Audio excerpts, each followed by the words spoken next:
Hello, welcome to the Effective Schools Framework series. I'm Leila Talbert, and this is 5 of 6. Today's topic will be effective and well-supported teachers. If you're unfamiliar with ESF, I encourage you to go watch the 8-minute video, but stick with me because I think it'll still make sense if you're unaware. But as we move into effective and well-supported teachers in the ESF, and just a reminder, in this series, we're really starting at the bullseye and working our way back. So we started with lesson planning and data-driven instruction, and then working our way out of the framework.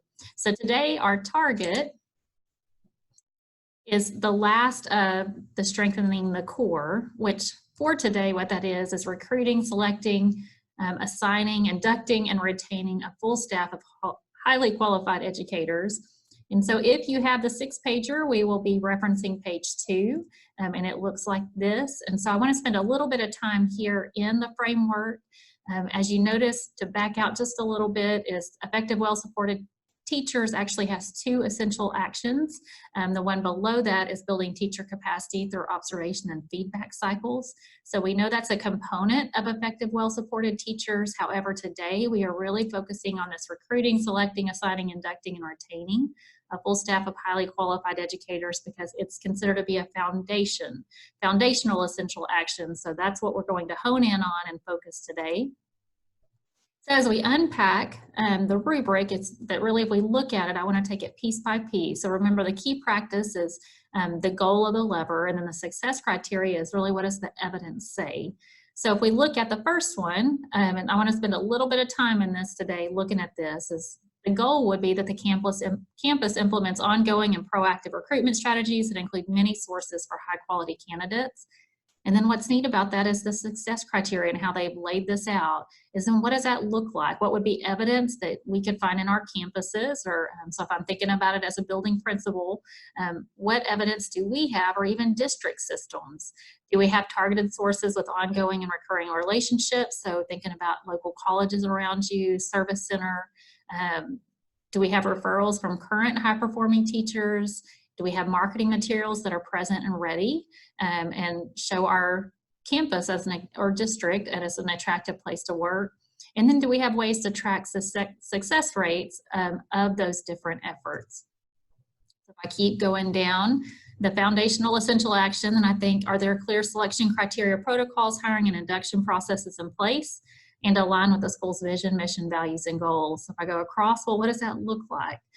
So is there criteria established, and does it include demonstration of content knowledge, belief in the potential of all students, and willingness to learn and develop? Do interviews include demonstration lessons and formal interviews with current high-performing teachers to ensure key stakeholder buy-in and alignment with this existing staff? And keep going down and working our way down. Campus leaders implement targeted and personalized strategies to support and retain staff, particularly high-performing staff, which isn't always our focus as a campus principal. But then, okay, what does this look like? So our high-performing teachers are identified based on improving student outcomes and willingness to learn and develop. And then, are there personalized strategies employed to retain teachers, including ongoing coaching support and opportunities for professional growth?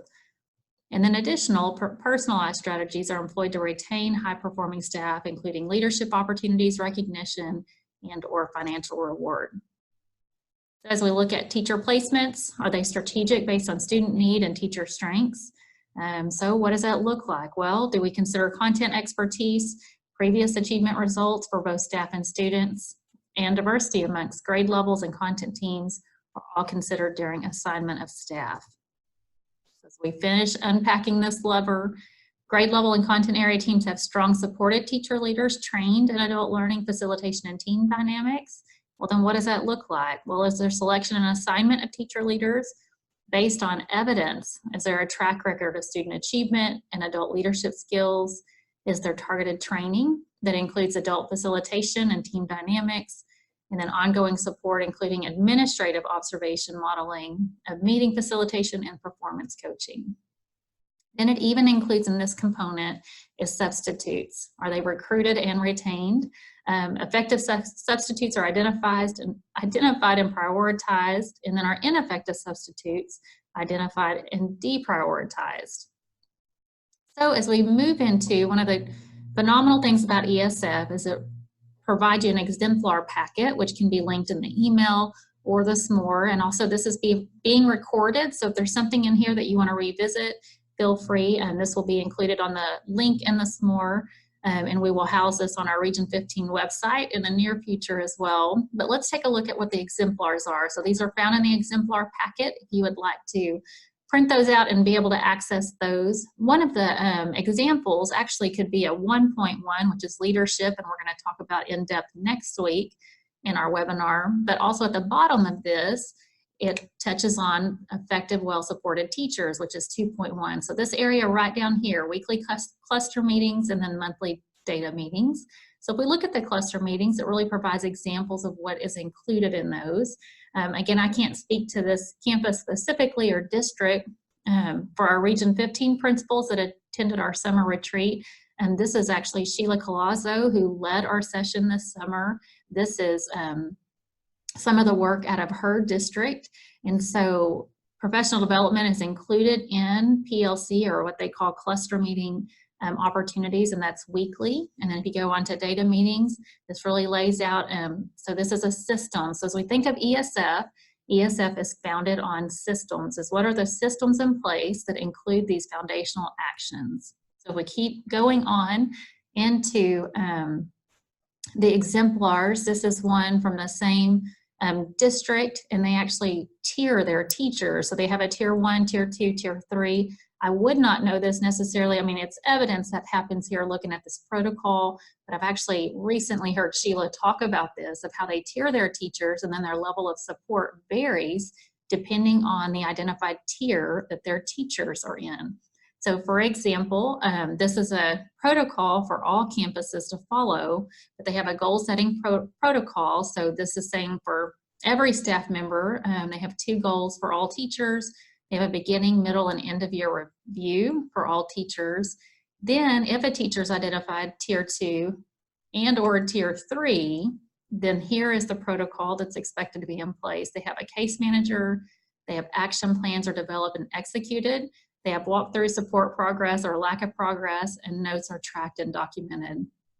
Then should progress not follow, that if they're a tier 3 teacher, and if they're not meeting expectations, then here's a protocol laying out what the expectation is moving forward. So very detailed. So here is an exemplar of a system when considering 2.1 of effective, well-supported teachers.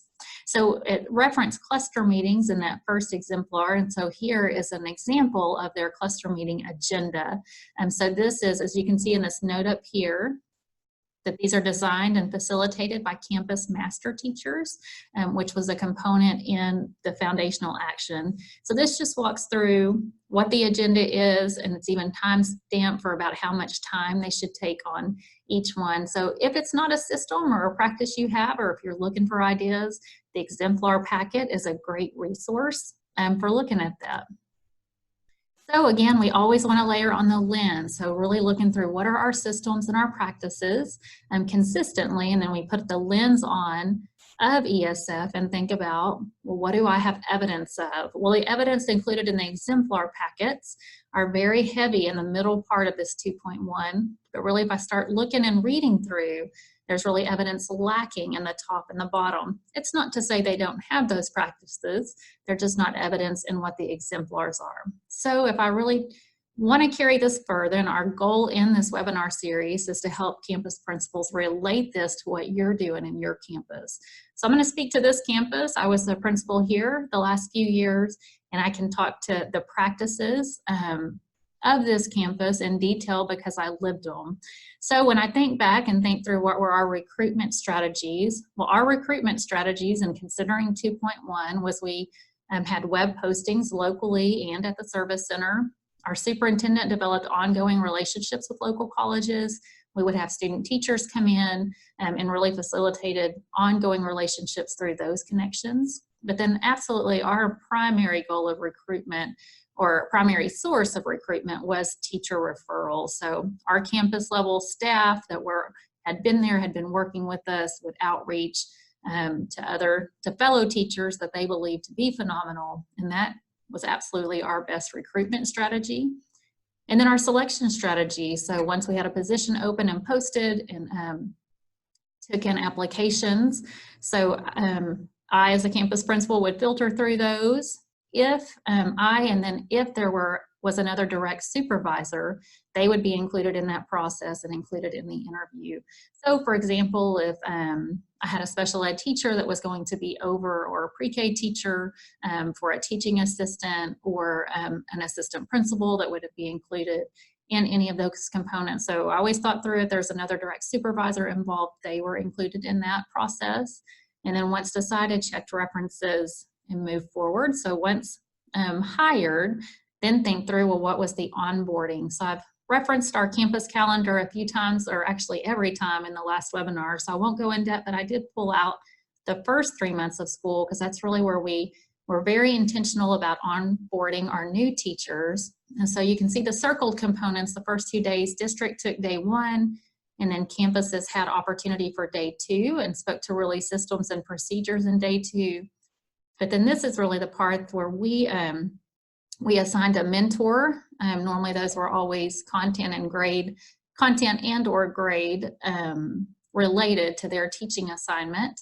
But then we had these new teachers lunch and learn. So they would bring their lunch and come have lunch with me, essentially, in the conference room. And in between each one of these, Fundamental 5 was what all of our systems were developed around, as far as walkthroughs and feedback cycles. And so really trying to take them in the fold and build in common language where they would understand the practices happening across the campus. So generally the chapter reading was 2 to 3. If you're unfamiliar with Fundamental 5, it is a quick read. 2 to 3 chapters is very doable in one sitting, which was the goal of it. So they would read prior, come in, we would discuss, eat lunch together, discuss the reading. Then also at this time really would talk about what's going well. Do you have any questions? And then look at our calendar and what's coming up in the next month. So before we meet again for lunch, what are the things in between? So for example, if you look at from August to September, this means that we had a drill. So we talked about our drill protocols and reminded them where to access those. There was a holiday, and so always looking forward to that. We had progress monitoring coming up, making sure they had logins and could access that. We had a data dig, so explaining to them what would happen on that day in the process. We had a show time, so they had to have some student level data ready and supporting them if they didn't have that, didn't know what to do. And then had a teacher work day, so then could talk to them at that time in August about what to expect on that day and coming up. So then we would repeat that cycle. So we only had 3 of those. We front loaded those at the beginning, but generally by then we had hit just about everything that we would hit again over the course of the school year within those 3 months. So that was new staff. And now if I go to thinking about remaining staff and how were they placed, well, I'm a huge believer in good to great, and this is Jim Collins' work, and always really took on this idea of the hedgehog concept. So as a leader, leading my people, I always really thought through all of it. And elementary folks have a lot more flexibility in this of moving teachers around sometimes in secondary. However, I do think there's options at secondary levels as well. So I always think about every teacher and go through and think through, what are they passionate about? So to explain this, if you're unaware of it, is what are you passionate about? What are you talented at? What can you be the best in the world at? And then what drives your economic engine? So the sweet spot is when the 3 of those merge, and you can sit right here. So all of us can kind of think back to some jobs that maybe the economic engine was good and maybe we were good at it, but we kind of land here, so it's not necessarily fulfilling. So the goal then would be landing here. Well, I can't always control this in economic engine as a campus principal, and if they're choosing to be an educator, I'm hoping that it is fitting their family well. So I really focused on these 2 circles. So thinking through, are they good at what they're doing in their current placement? Yes, and that's saying if they've been supported or do they need more support? And then depending on that, yes or no, I also think about what are they passionate about? So what have they expressed to me in the goal meetings? Just as you build relationships and get to know your people, what are their passions? And then trying to think, is there any placement on this campus or a seat on this bus that would be a better fit for them where they are, with the goal of trying to move all your staff to this sweet spot right here. So once we had done some of that, and also driven by data, looking at student level data, teacher level data taken in with attendance, board staff, and then also student performance under their teaching. And once those were identified and then placements were made, I did what I called quadrants. So I placed them in a quadrant. So I won't go in great detail in this. I did not develop this. I have found this somewhere. I cannot remember where. I wished I could, because I would love to give them credit for it. But my level of support for every staff member did not look the same year in and year out. It really depended on where they were. And so to explain this a little bit, this is a skill and will chart. So the more skill they have, they would progress up this continuum. And then the more will they have, so belief and want to, then they would progress up this continuum. So our goal would be that every staff member would be in this green. So if not in the green, then how are we responding to get onto the green? But if they are in the green, if they're your superstars, they have evidence of success, then what are the ways of really empowering them and encouraging them to grow? And so this is really what they call the feed and lead group. Okay, so make the green the hero. I'll let you read through some of this as you can read through it, but the goal for me was then that the level of support needed varied. And so as you can see, like walk through, if they're gold and you think of this system, it means that really they had low skill and low want to. So this is what we called a grow or go.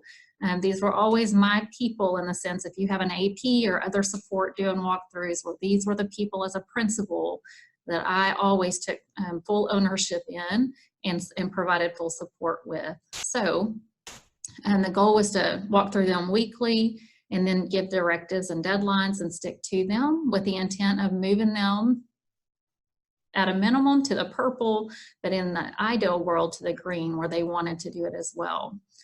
So taking on that lens, I actually took every staff member and I took names out here, but I kind of want to just show you an example. I made a coaching plan for them. So for example, I had 2 pre-K teachers last year. I actually double coded them. Both of these teachers were new to their grade level. They had been staff members for me.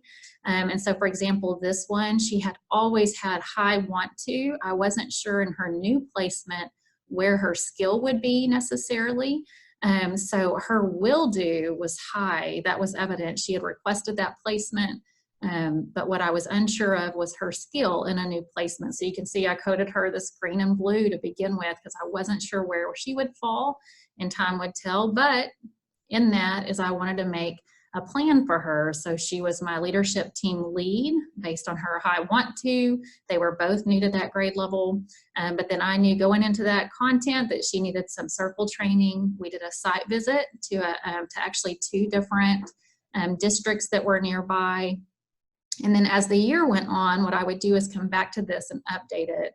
She actually did a peer observation. I had a peer come in and do some peer modeling. So I would make notes here of any kind of support or strategic support provided for staff members. So here I had a second teacher. I actually moved her. It was not her request, but I saw great potential in her in this capacity.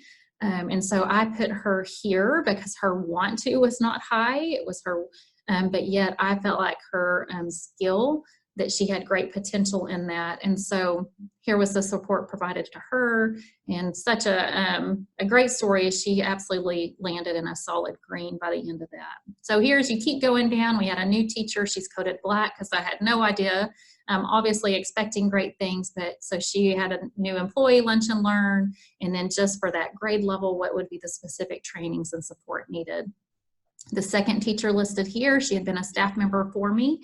However, I wasn't sure in her ability in the movement of it or want to. So she was when I did a Get Better Faster coaching. It was my professional goal last year, was growing and coaching. And so we did some video peer observation planned. So I just wanted to show you this was kind of a coaching plan, and it depended on where I did not tier 1, 2, 3 teachers like the exemplar. However, there's not a right way to do this. This is just another example and something that I found helped me strategically. So then as we move into the year for all staff, we had a timeline that correlated the T-test.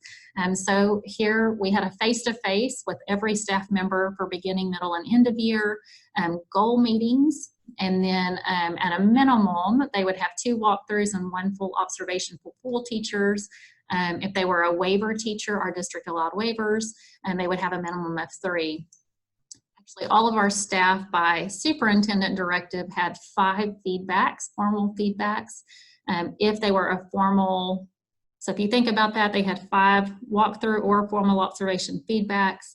They had 3 face-to-face, and if they were a formal teacher, observation teacher, they had 2. So all staff had 8 to 10 feedback opportunities, either one-on-one or through observations. So we developed kind of a process or protocol. I had an AP that also did formal observations, and I wanted staff to have a similar experience, whether they were with her or with I. And so we had a protocol that really kind of drove our post-conference and how we would initiate emails and the process. So either way, if they're either lead, that they would have a similar experience. So one of the other kind of built-in PD opportunities that we did is we did a peer observation. And so went through and really identified what would be the practices for every teacher that we would want leveraged or repeated and replicated across the campus, shared that listing with teachers, and then teachers had choice aligned with their goal, and then 1 free choice to do an observation, a peer observation. They would go in and observe, and these are the questions that they would answer while they were in it. So again, the intent was for them, their professional growth, not evaluative to their peers. So this was the form, Google form that they would complete. As they did those, it would email them a copy, and then me as well. In our staff, I did a monthly staff newsletter. I would always include pictures of exemplars, and then sometimes would include in their PD that they would do in PLC. So for example, I might include a Train Ugly growth mindset video. I would embed the video link in here, and then with the direction of how to access that and what to do in PLCs, maybe some guiding questions. And really this just varied based on campus need at the time. Sometimes we would have whole campus initiatives happening and trying to provide ongoing support and understanding of that. One being lesson framing, as teachers were really growing and writing learning objectives and exit tickets. We did a lot of work utilizing this resource and kind of a common access point, but then they would actually do the work in the learning and PLCs, but then as an individual teacher could go back and look at it as needed. So again, if I layer on the lens, thinking about this campus and then how to use this framework, moving my campus forward, this is what I would do. So I would look at the success criteria and think through the practices shared and what are our current consistent practices, and then what are we doing well, keep doing those, but then are there gaps according to the success criteria? And I look at the success criteria and there's absolutely gaps, which then tells me where could I spend time and effort and energy? Where would I put my resources to move forward? Which is all what we all want to do. So if I look at this, that really we did not have marketing materials that present the school as an attractive place to work. I could absolutely do this. And really I could do this year. So this is one of the really neat things to me about 2.1 is that principals have a lot of control and influence on this. I know some districts control components of this, but on a campus level that really campus principals have, they're the driver for a lot of this work.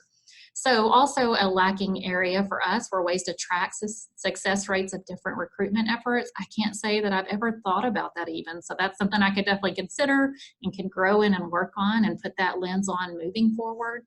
Now if I go down here, our interview process, we did not include a demonstration lesson. So that's something we could consider adding to it. Formal interviews with current high-performing teachers, sometimes yes and sometimes no here. So systematically, I could review our practices and decide if that's an area we wanted to change moving forward. Then if I go down here and look at, in our ongoing support includes administrative observation modeling and meeting facilitation. So I can say we did that I led data meetings and SIP meetings, some PLCs, but our PLCs were primarily led by teacher leaders who were our my leadership team members. So we would have leadership team meetings, teacher leaders would take those back, but We only did leadership team quarterly, and PLCs happened weekly. So those lead teachers were leading those every week. But what I could absolutely do better is performance coaching. I often would provide them feedback, but it was more in an encouragement. So thanks for your leadership, more of an encouragement nature, not necessarily performance coaching. That's absolutely an area that I could control and even do better this year if I were in that same role.